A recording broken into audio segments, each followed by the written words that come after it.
Hey, this is Arthur Robinson Jr. I am the creator of PowerfulInterviews.com. I am the creator of AudioSecretsTrainingEvent.com. I want to welcome each and every one of you to this phenomenal video. In this interview, you're going to experience life-changing information that you will not find anywhere else. I have secured an incredible interview with a great friend of mine, successful businessman, the billionaire. His name is Naveen Jain. Naveen Jain, he's actually a trustee on the board of this phenomenal company, which is called the X Prize, and he is business partners with Peter Diamandis. Naveen Jain, he is the founder of his other phenomenal company, which is called Moon Express. In this interview, Naveen Jain, he breaks down layman's terms about how to develop the billionaire mindset. Also in this interview, Naveen Jain, he breaks down layman's terms about how your gut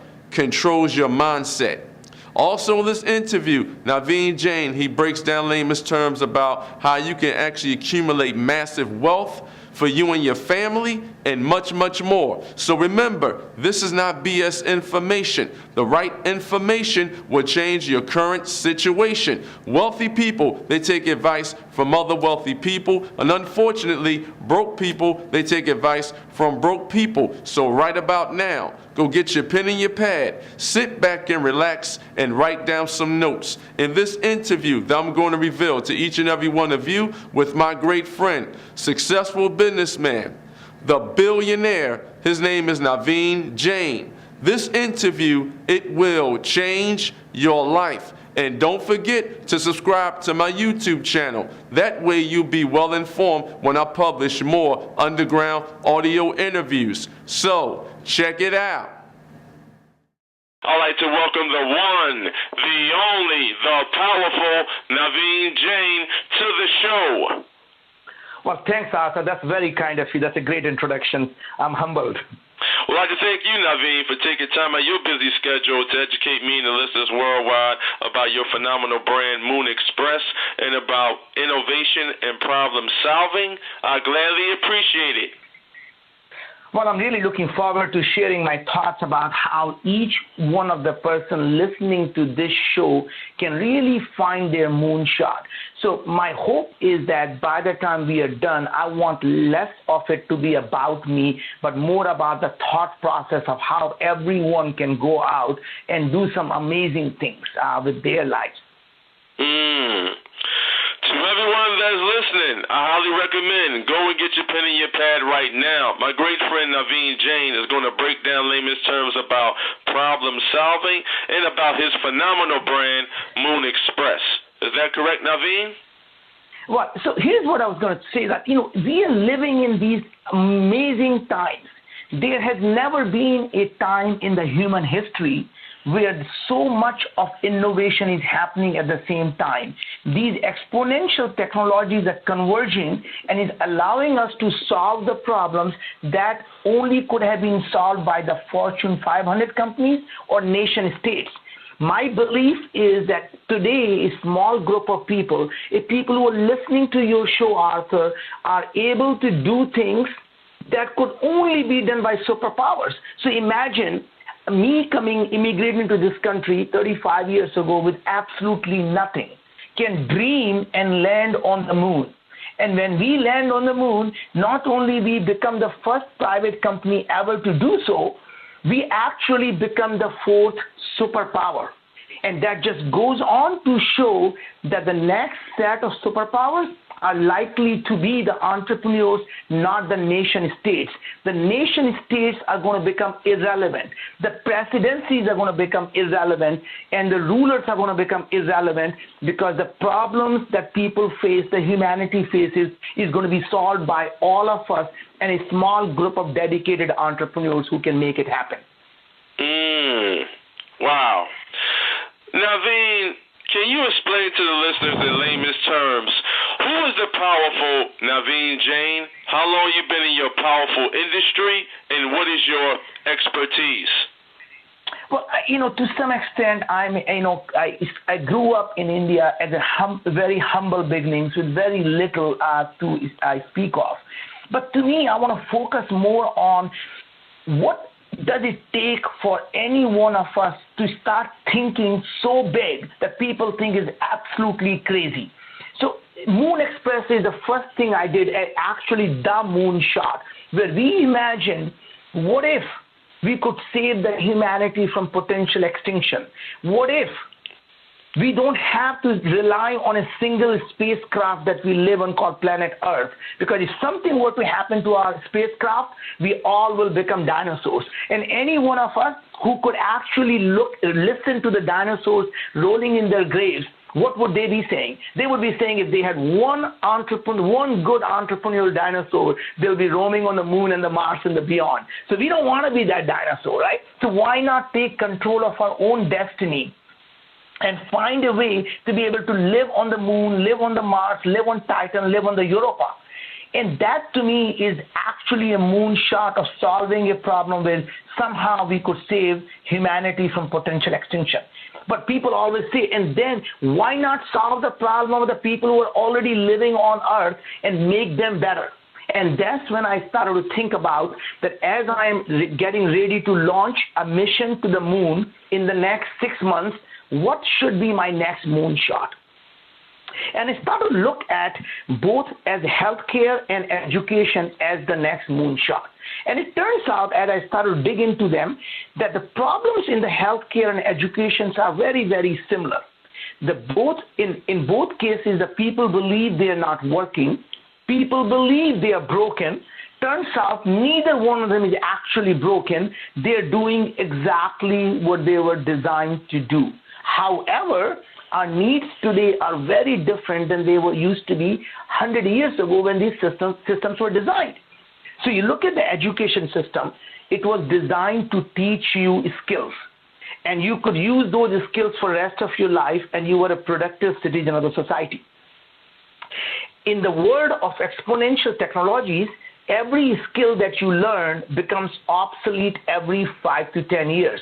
That means no longer an education system that teaches you a skill is going to stay relevant, because now by the time you graduate, whatever you have learned is already obsolete. That means now the education system has to really design to teach you learning to learn, learning to collaborate, learning to solve problems using interdisciplinary approach, and constantly keeping yourself updated about the latest technology.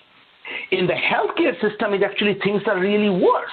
It was designed for infectious diseases when we were dying from infections. It was designed for acute care, and it does that really, really well.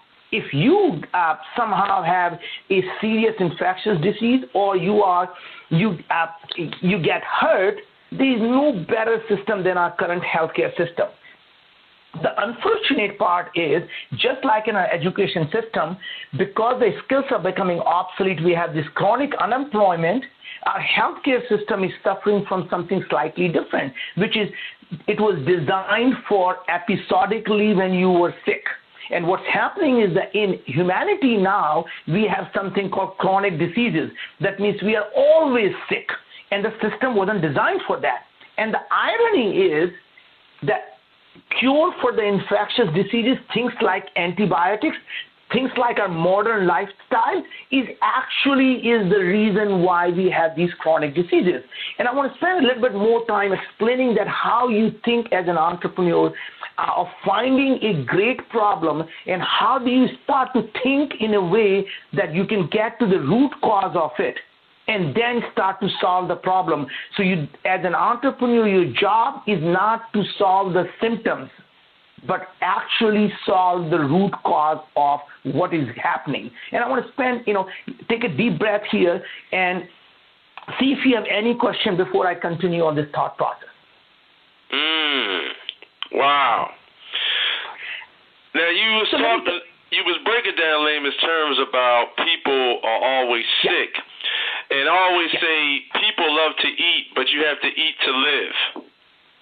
Yes. So here's the interesting thing is that I'm going to describe from a perspective of an entrepreneur when you're looking at a problem, and is that a problem or simply the symptom of the problem? And then I'm going to come back to health, and I'm going to talk about how you and I, for the first time, have a chance where we can create a world where illness can be a matter of choice rather than a matter of bad luck. So imagine, won't we, you and I and everyone listening to you, would want to live in a world where no one ever has to be sick? What if that was possible? What if I could tell you that is moonshot is today well within our reach? And that's how you start to think about the big ideas that you can make happen.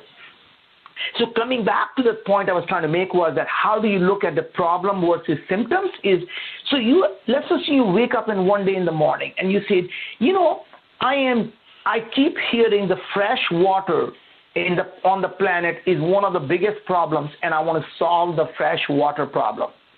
And so I'm going to go start thinking about what innovations can I find that actually creates abundance of fresh water on planet Earth.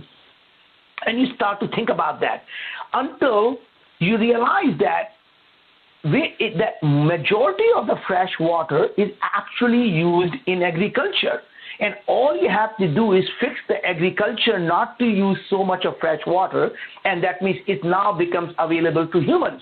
So you're really excited that you really got to the crux of the problem, and all you have to do is find a way to grow the crops using aeroponic, aquaponic, or even using some type of lightly salted seeds that can essentially use less fresh water, so all the fresh water can now be made available to humans. And then you take a deep breath and you realize the majority of the agriculture is actually used to feed the cattle. And all you have to do is now fix the problem of people eating cattle.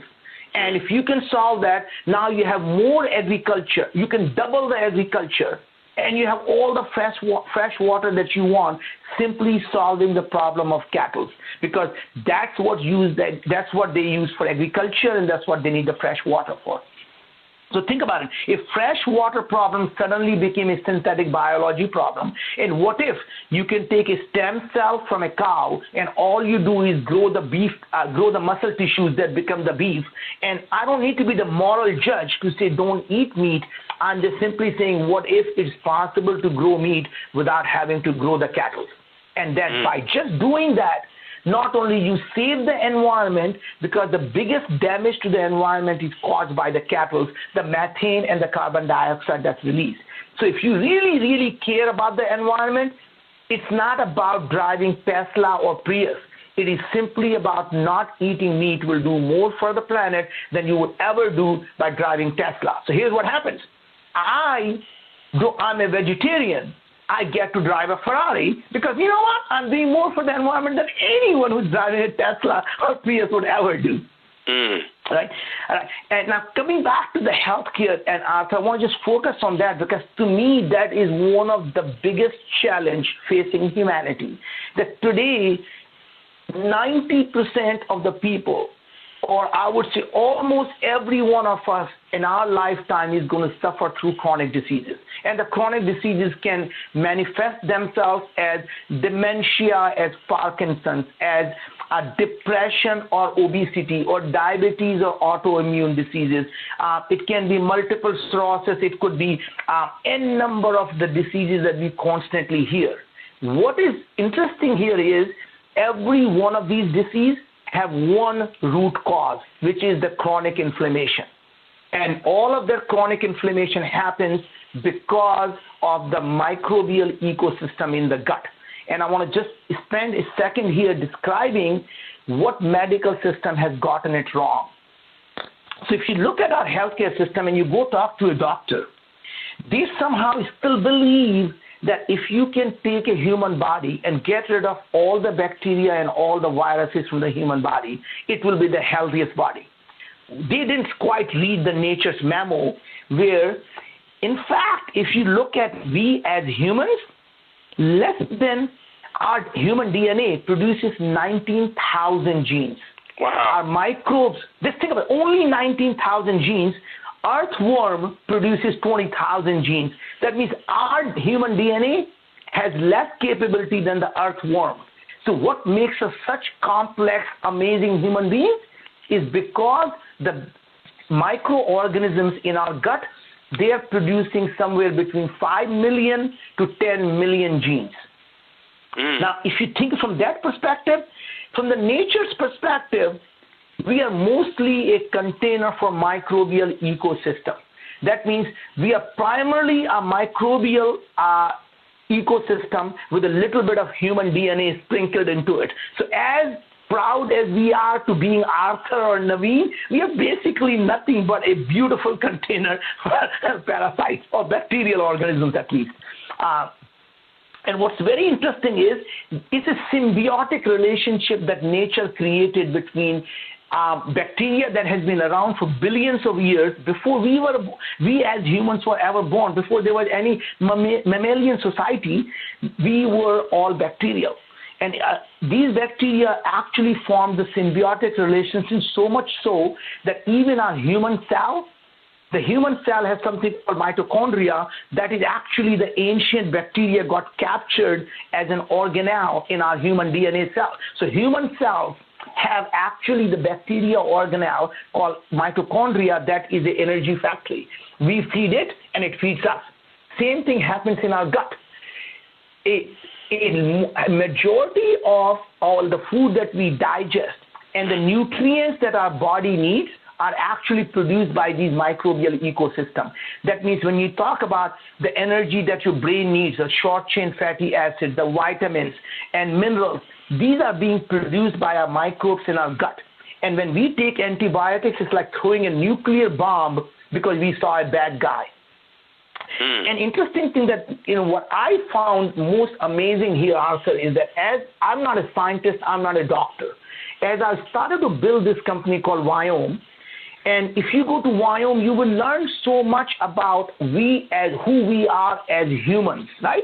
So what puzzled me is that if you look at what nature did, when the baby is born naturally through a birth canal, all of the microbes that actually from the mom's gut start to essentially go through birth canal, and the baby is plastered with the microbes. And the first exposure to the microbial society comes from the mother.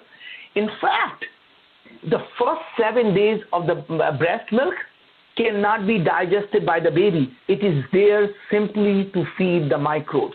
Think about that for a second. The nature realized the only thing best for the baby is not to feed the baby, but to feed the microbes that are going to feed the baby. So it's that much of symbiotic relationship. The nature realized the breast milk should be there to feed the microbes that will keep the offspring healthy. So the only way we as humans will be healthy is when our gut are healthy. So intuitively, we hear all these things and we forget why in the ancient culture we used to talk about. Your mother would say, Arthur, listen to your gut. Do the gut check, right? That's true. She was a scientist. She knew because things start in your gut. In fact, here's very interesting, Arthur, that I found myself, that our gut controls our brain. In fact, there is research, every single day you see a new research that shows that our behavior is controlled by our gut. That means when we get aggressive or when we are calm, it is actually our gut, the microbes in our gut controlling it. Our sleep pattern, the circadian rhythm is controlled by our gut. Now, so much so, most people talk about depression as if the depression happens in the mind. What if I told you depression starts in the gut? In fact, 70% of all the serotonin is produced in the gut. What happens when you are depressed? You eat. Remember that? It's because ultimately the gut produces the serotonin. The Parkinson's does not start in the brain. Parkinson's starts in the gut. The autism, the multiple sclerosis, and you can go through the anxiety. There was a research a week ago that showed that how the anxiety is controlled by the microbes in our gut. intuitively, everyone knows that our gut is the key to our health and happiness. At the same time, we completely ignore it. What happens is we are constantly being fed by these our healthcare system, the pharmaceutical companies, and our healthcare system. And I'm going to go on my soapbox for a second here. Our healthcare system has become an organism where the survival of the system is the only thing that matters. It has forgotten the purpose, which was to keep people healthy. When a pharmaceutical company CEO tells you the best drug that they develop are the drug that you have to take for the rest of your life, that is the best drug they do. Not the drug that cures a disease, a drug that you have to take the rest of your life. When pharmaceutical companies have become the parasites on humanity, when your insurance company and your doctors in the hospitals believe the only stakeholders in the system are the people that are feeding on you, feeding on humans. They are using the patient as what I would say nuisance they have to deal with to collect the money. And the only stakeholder they're concerned about are the hospitals, the unions, the insurance companies, and pharmaceutical companies. A doctor prescribes to you a medicine because a pretty girl from a pharmaceutical company says, "Doc, you're not prescribing enough Lipitor." And Arthur walks in, Arthur gets the Lipitor next, right? Mm-hmm. Right? So what's really happening is that pharmaceutical companies believe the one disease, one drug model, which is you got this disease, and they name these diseases because they are simply the symptoms. And what we really learn is the obesity and the diabetes or cancer or any of autoimmune diseases, they are simply the symptoms of the same cause, which is a chronic inflammation. And a chronic inflammation happens because our immune system saying, I don't like what I'm seeing. And the immune system is being trained by all these microbes. So when you have a leaky gut, not only your food is going into your blood, these microbes are going into your blood, and your immune system is saying, oh my God, I don't know what to do. And what does it do? It inflames. When it inflames, you have this chronic inflammation. In some people, that inflammation may show up as obesity. In other people, it may show up as diabetes. Some people may show up as Alzheimer's. Some people may show up as cancer. These are simply the symptoms. And a pharmaceutical companies, what they do is each symptom, they call it a disease and they have a drug for it. And what is surprising to me most is no two humans have the same microbes. So when you look at from the human DNA perspective, Arthur, you and I share 99% the same DNA. Me and a tree, me and a plant shares 90% same DNA. Think about that for a second. Even within us, our hair and our tooth and our heart and a lung and a skin has exactly the same DNA. But what makes them so different is what is being expressed, not what is there. So DNA is like an alphabet. You can write a fictional story, or you can write a thriller out of it. It's just an alphabet, right? You are experiencing a life-changing, powerful interview, and you are hearing it first from Arthur Robinson Jr.'s PowerfulInterviews.com. What makes these alphabets really write different stories is something called epigenetics, which is being controlled by these microbes. So our microbes decide what is being expressed. That means you may have a certain genes that could have been expressed, but our microbes, and if you feed them, they decide what is being expressed and what's not. So the diseases start because our microbes control. They're talking to our mitochondria. They're talking using our vagus nerve to our brain. So our brain and a gut are connected to each other. In fact, what they're finding is that our vagus nerve and the neurotransmitters, whether it's a cortisol or whether it is serotonin or whether other neurotransmitters are all being used, adrenaline, is connecting the gut and the brain together. Remember when you are nervous and you are anxious, what do you see? You have butterflies in your stomach. How do you think that happens? Right? Mm-hmm. They're all connected, right? So you feel in the gut before you feel in the brain. And that's amazing to me is that how primitive our brain really is. Any girl will tell you she can go through every checklist. Arthur, God, he's rich, he's powerful, he's handsome, everything. But something I just don't like about it, right? What is that? That's a gut telling you something is not right, even though your brain got all the check marks right. Right? So my point is, gut is, I think, just like we used to believe that the earth is the, center of our solar system and all the planets revolve around earth, until some smart guy came about and said, you know what? I think we really are too self-centered. I think it's really the sun that we all revolve around. What if in the next 10 years, I won't be surprised if we discover that our gut is our primary brain. It is the puppet master. It is the puppet master, and our thing sitting on the top of our shoulder is simply the puppet. It simply follows the directions of what's happening in the gut. It pulls the strings. Hey, Arthur, I'm craving for this. When you say the Arthur is craving for this, the craving doesn't happen in your brain. It is the microbes that are craving for it. When you are hungry, it's not the Arthur's brain that is telling you it's hungry. Arthur's microbes are saying, hey, feed me. Right? Right? So your behavior, your hunger when you're full is all being controlled by the gut. And ancient wisdom tells you that people always said, you are what you eat. And there is no such thing as universal healthy diet. And that is the fundamental problem most people don't realize. They go for this fad diet because they say, hey, my friend told me the paleo diet is really good for me. It works for him. It may have worked for him. It doesn't mean it's going to work for you.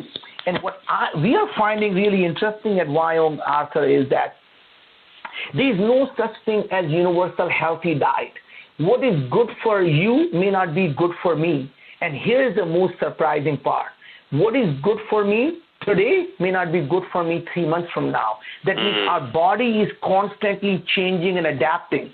So if I am eating only one type of food, what's happening is my microbes that thrive on that food are really growing and everything else is dying and my ecosystem is now dead.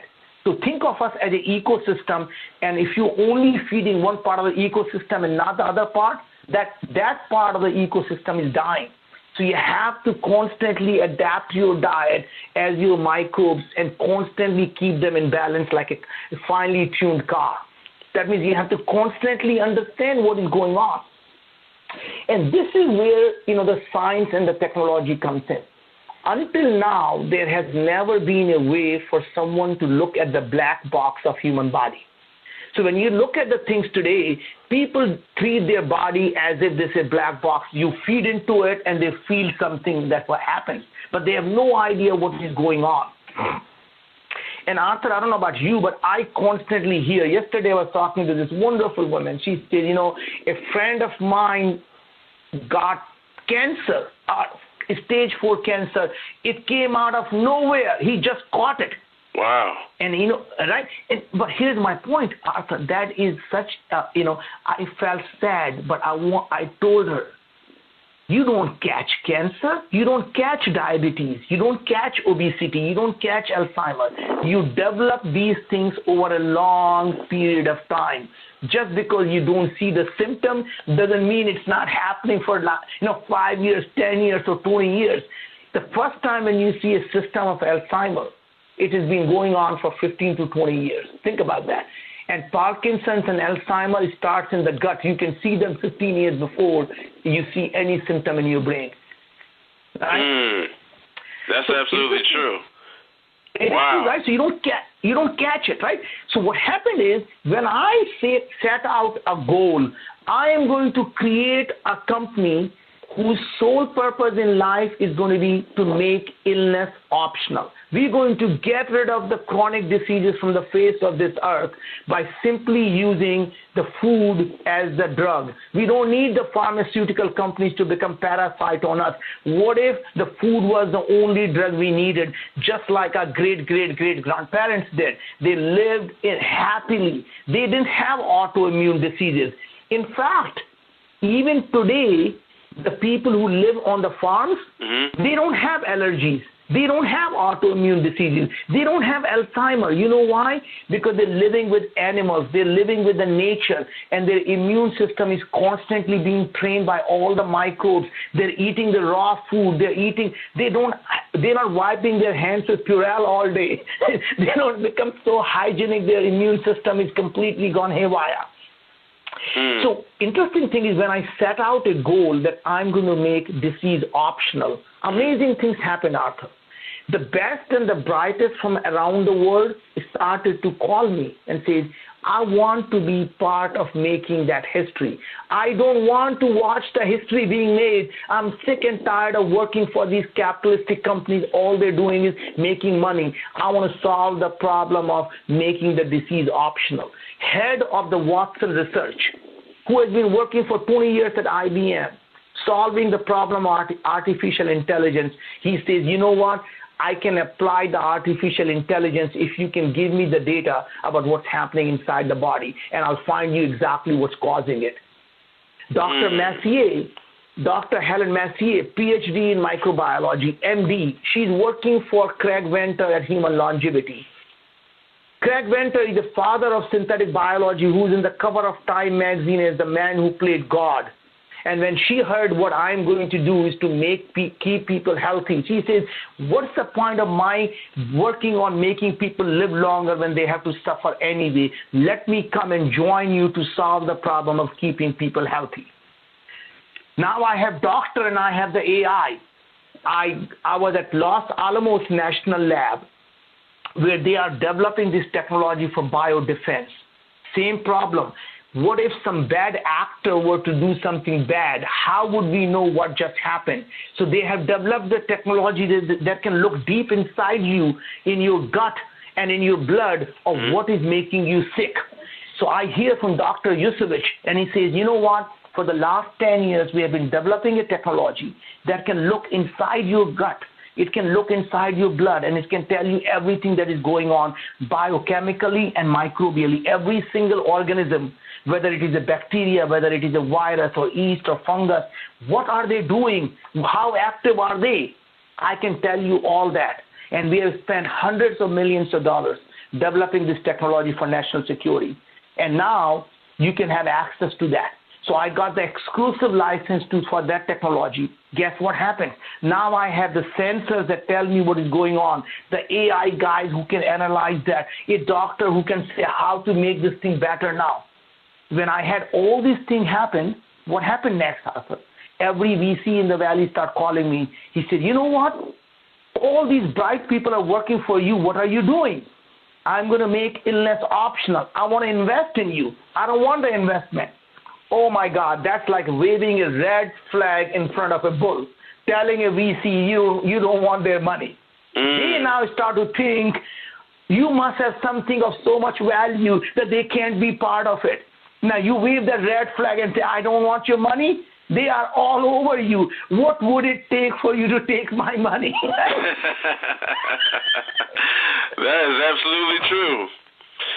And all that started, Arthur, was an audacious goal of something that could change the trajectory of how humanity is going to live.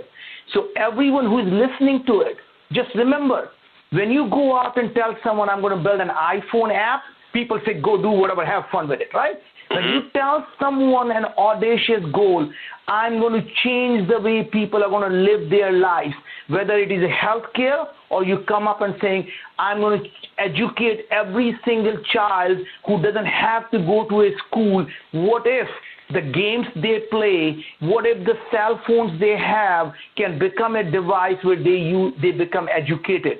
What if there is a peer-to-peer education system that's gamified and it learns, people can learn in its own pace, people can learn in the way they learn, and I'm going to go out and change the way people learn.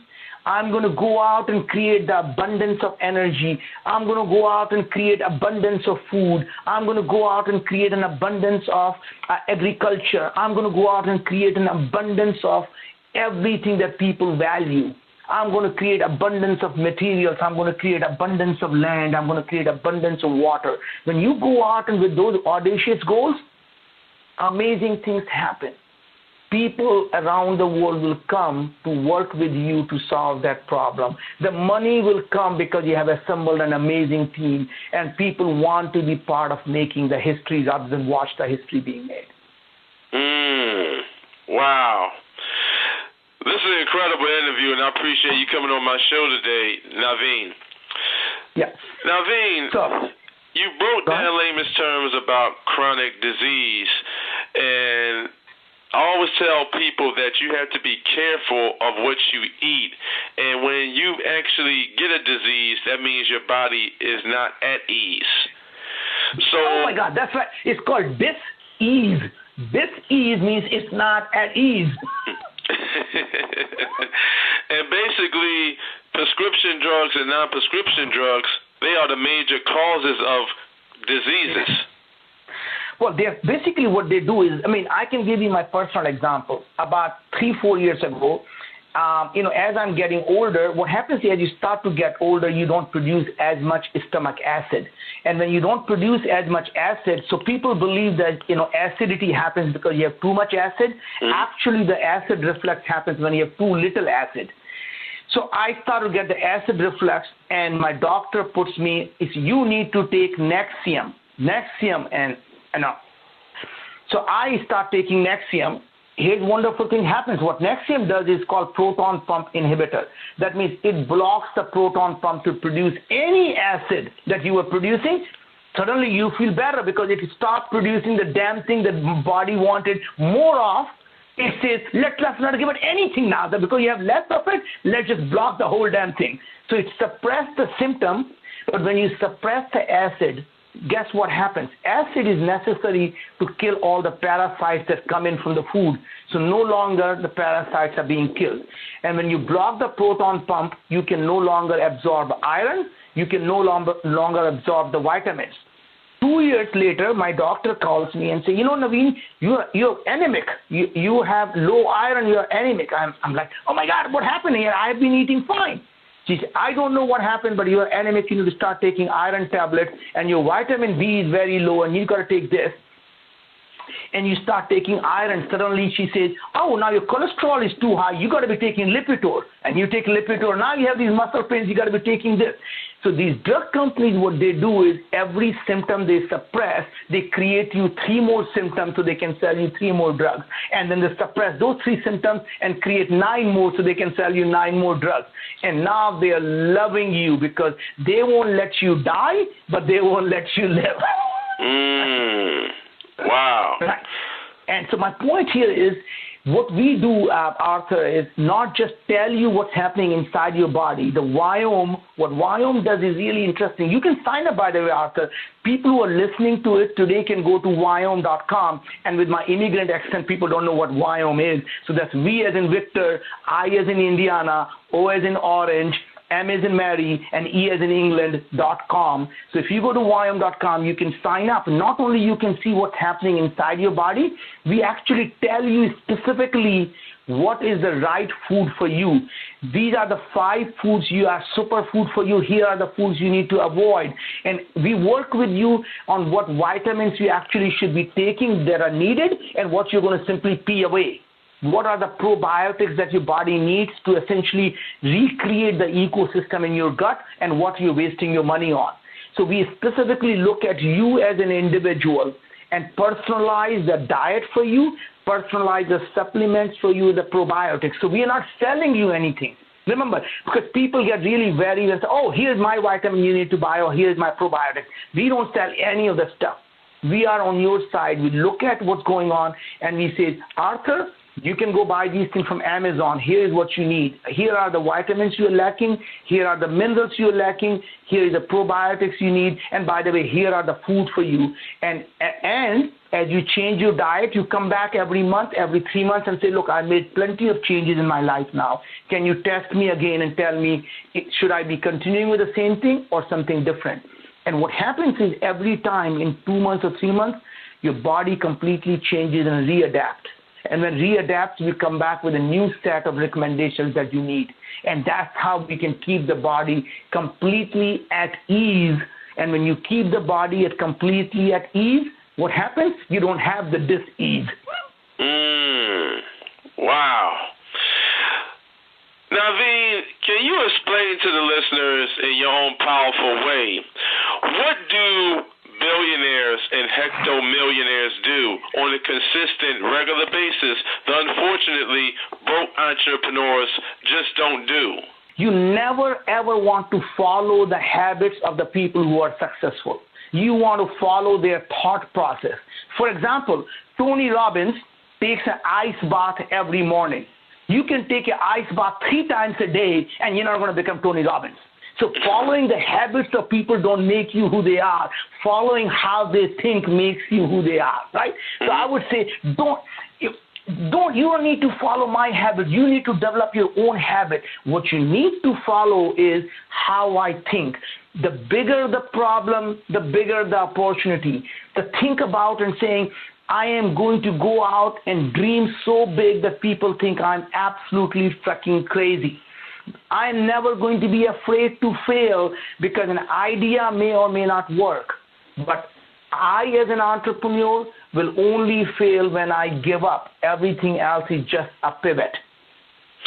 The advice to me, I can give you as an entrepreneur is don't look at the world as what is. Look at the world what you want it to be. Don't look at the glass as being half empty or half full.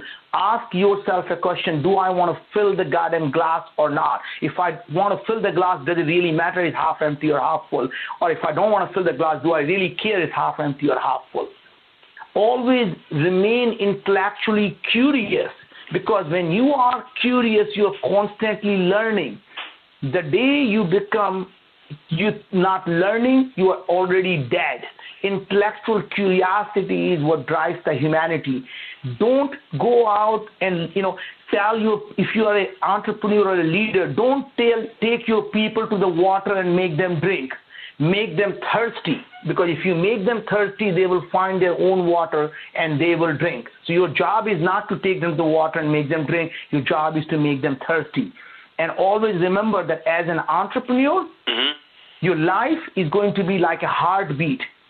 If you are flatline, you're already dead. You want to see the ups and downs. The ups and downs of the life is what tells you you're still alive. So don't be afraid when you see the valley. All that tells you is the next one you're going to see is a peak.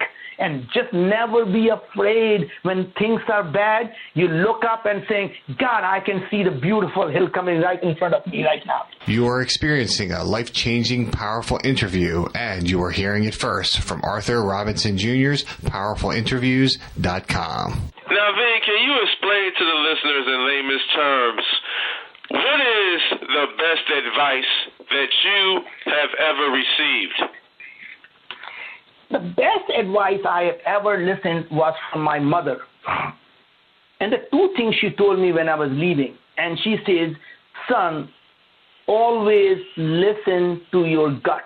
Always listen. Do not get convinced by the things people are going to tell you, because they're going to mess with your head. Always close your eyes and listen to who you are and how you feel. And what you feel inside you is your value system. Always listen to that faint voice that's telling you, what would my mother do in this case? What would she say if she found out I did that? If she found out I did that, what would she say to me? Do what she would say, I am proud of you. That's one advice. Second advice she gave me was, it doesn't matter how much you make, son. Always spend less than what you make, and you'll always be happy. It doesn't matter how much it is.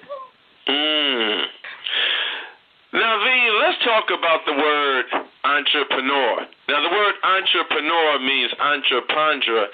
It is a Latin word. It was invented in the 15th century in France. And a gentleman by the name of John Baptist, he invented the word. And over 300 years later, that word still exists, which is entrepreneur. So entre means between, and prendre means to take.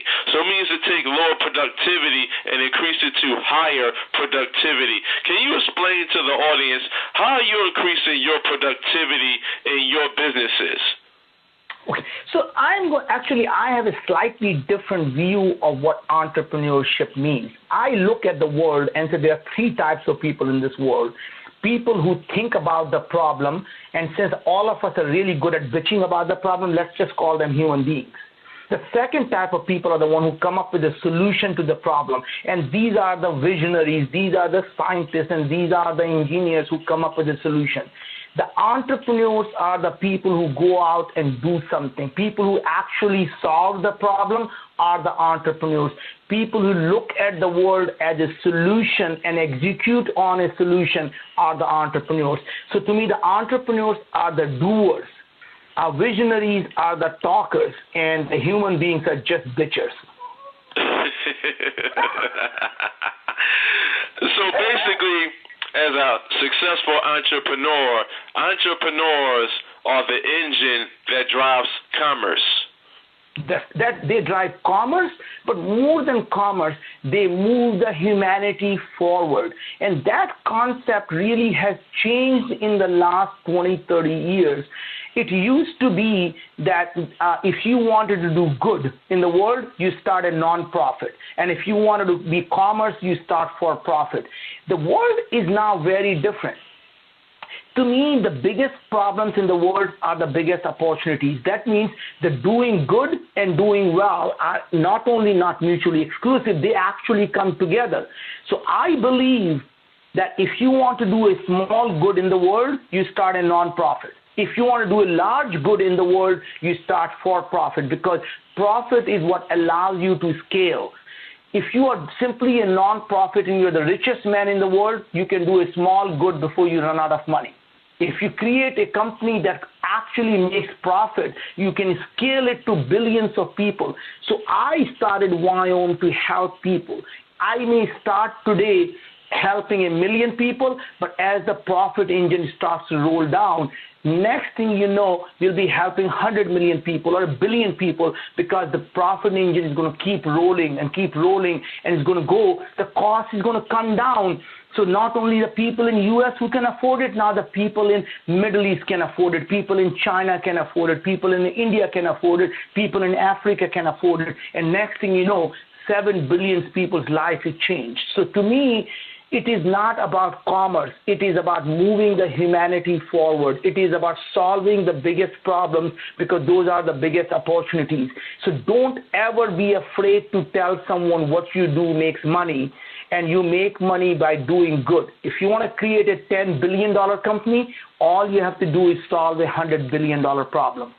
If you want to create a $10 billion company, all you have to do is find a way to help 1 billion people. And if you can help 1 billion people, you can create a $10 billion company. So mindset has to be about not commerce.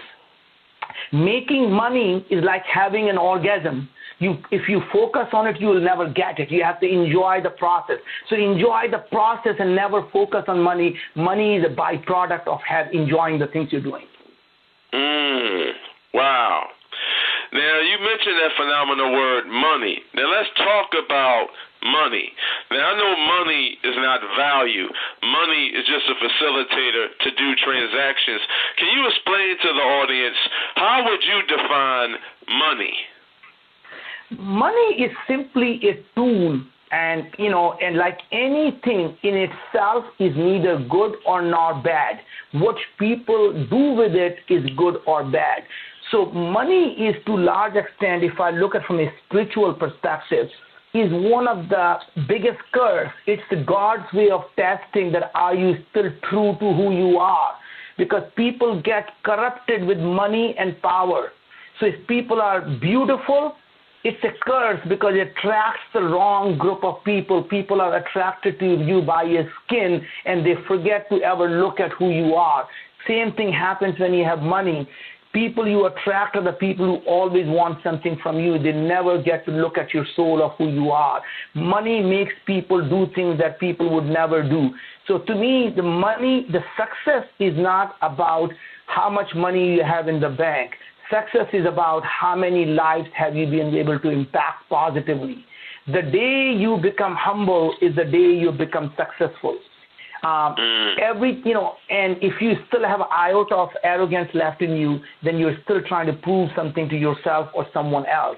So to me, the success is measured by the impact you have, and the way you know you have had impact is because when you become humble. When you walk into a restaurant and you have to tell someone, do you know who I am? You are nobody. Wow.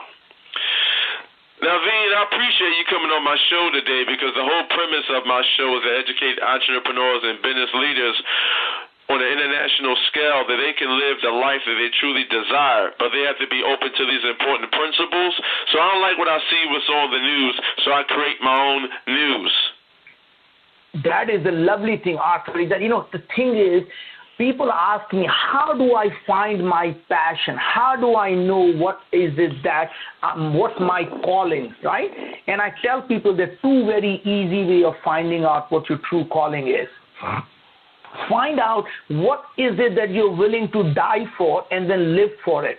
And second thing is, imagine if you have everything that you always wanted in life. You have $1 billion, a beautiful family, and everything you always wanted. What would you do? And if that's what you do today, is what's going to get you everything that you always wanted. That means find your true calling that you're willing to die for, and then spend the rest of your life living for it. Wow. Naveen, I wrote down some powerful words, 5 being the highest and 1 being the lowest, so you can read them in your own influential way. Are you ready? Yes, go for it. Accountability. Accountability is number one thing. It is very high on my list, because you got to be personally accountable, you need to be spiritually accountable, and you always have to believe you're accountable to the society. Perseverance. Perseverance is good as long as you stay flexible. That means you can't be that person who is so hard-headed that when the things are in front of you, knowing the things are going down, and you say, I'm just not going to change who I am. So to me, the perseverance is good or bad. You persevere when you still have conviction, and when you see the data that tells you that you are on the wrong path, then you pivot. Value. Value, you always have to create value, because there is nothing without value. But one has to really start to define what that value is, because people think of value in many different ways. So to me, the biggest value I create is by moving the humanity forward, by changing the trajectory of how humanity lives. That is my value. And someone may say, look, I want to make a $10 million. That is my value. And, people's value systems are very different. So to me, just doing things that you absolutely get pleasure from is really what I want. So, for example, going to the moon, and, looking at anything and say, what would you do there? People say, when you go to the moon, what will you bring back? How much will you bring back? And people forget to say, oh, my God, when you land on the moon, I can't believe you are the 4th superpower. It has never been done. And I tell people, look, I could do anything. I could simply bring the moon rocks back and completely disrupt the diamond industry by simply making them a commodity. Everyone gives someone a diamond. If you love her enough, you give her the moon.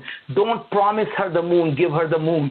And the girl gets up and says, Arthur, I'm not going to marry you. You're trying to buy me. Why are you giving me diamond? Because I thought you loved me. Because if you loved me, you would have given me the moon. Right?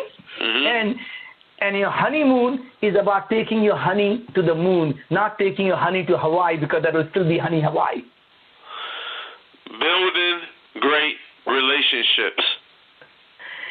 Number one thing on my list, people tend to focus on transactions. I love building long-term relationships, because relationships are not transactional. It is never about I do this for you, you do this for me.